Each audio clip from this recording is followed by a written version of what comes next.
Friends, welcome back to my channel Satya vlogs. ఇవాళ story పిసినారి అత్త అమాయకురాలైన కోడలు. అనగనగా ఒక పల్లెటూరులో సూర్యకాంతం అనే ఒక పిసినారి అత్త ఉండేది. ఆమెకు ఒక కొడుకు. అతని పేరు ఆనంద్. అందమైన అమాయకురాలైన రమ్యని ప్రేమించి పెళ్లి చేసుకున్నాడు.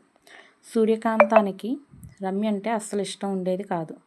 రమ్య అందం, గుణం చూసి అత్తకు ఏమాత్రం నచ్చేది కాదు.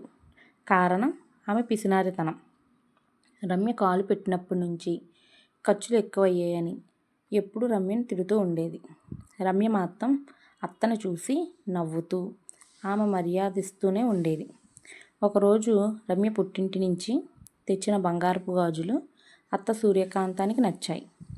రమ్య ఎంత దాచినా అత్త పగలు రాత్రి అనే తేడా లేకుండా పీడిస్తూనే ఉండేది.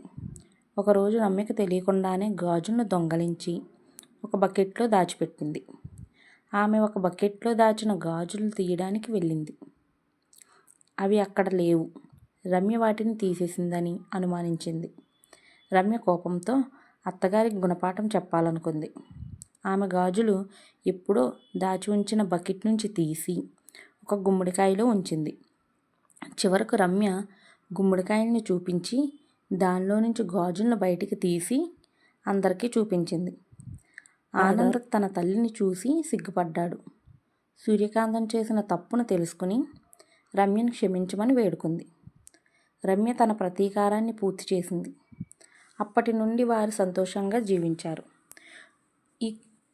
ఈ కథ మీకు నచ్చినట్లయితే please like, share and subscribe.